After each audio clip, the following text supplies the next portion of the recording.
Top quality और consistent performance के लिए सिर्फ सिल्वर पंप नाम याद रखना।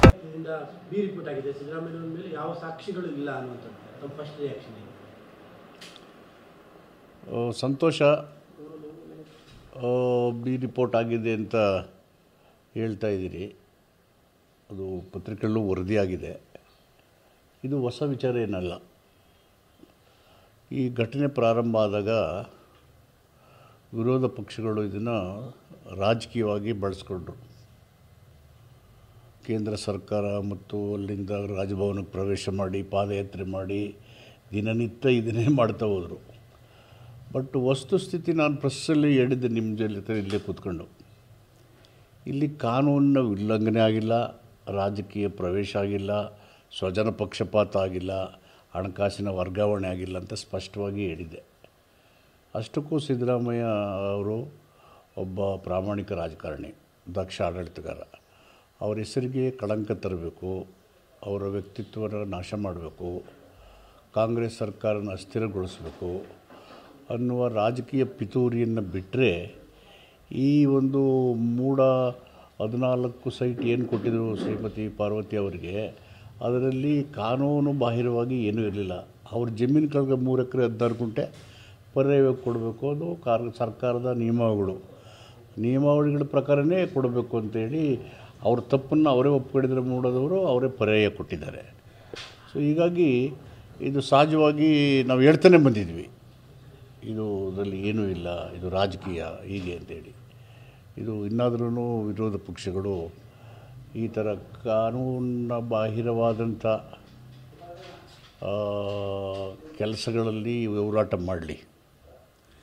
ಕಾನೂನಿನ ಉಲ್ಲಂಘನೆ ಆಗದೆ ಅಧಿಕಾರನ ದುರ್ಬಳಕೆ ಮಾಡದೇ ಸ್ವಾರ್ಥ ಮಾಡದೇ ಇರತಕ್ಕಂಥ ವಿಷಯಗಳನ್ನು ರಾಜಕೀಯ ದುರುದ್ದೇಶಕ್ಕೆ ಬಳಕೊಂಡು ಗುಣಾತ್ಮಕ ನಾಯಕರ ತೇಜೋವಧೆ ಮಾಡೋದನ್ನು ನಿಲ್ಲಿಸಬೇಕು.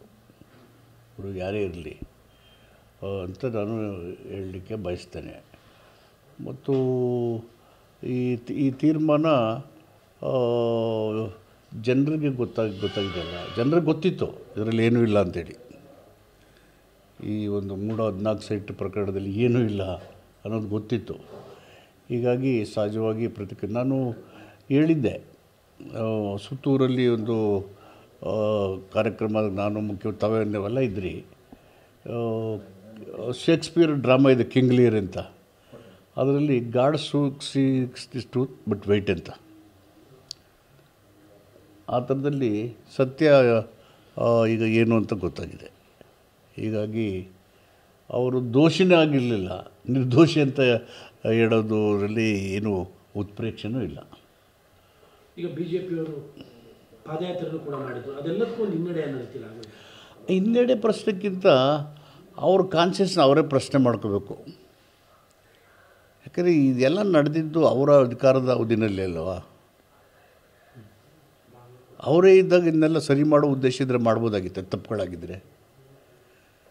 ಅದನ್ನು ಬಿಟ್ಬಿಟ್ಟು ಯಾವ ಕಾನೂನಿನ ದುರ್ಬಳಕೆ ಆಗದೇ, ರಾಜಕೀಯ ಅಧಿಕಾರ ಹಸ್ತಕ್ಷೇಪ ಆಗದೇ ಪಾದಯಾತ್ರೆ ಮಾಡಿ ರಾಜಭವನಕ್ಕೆ ಹೋಗಿ ಅಲ್ಲಿ ಕಂಪ್ಲೇಂಟ್ಸ್ ಕೊಟ್ಟು ವಿತಿನ್ ನೋ ಟೈಮ್ ಎನ್ಕ್ವೈರಿ ಮಾಡಿಸೋಕ್ಕೆ ಆದೇಶ, ಇದು ಸರಿಯಾದ್ದಲ್ಲ.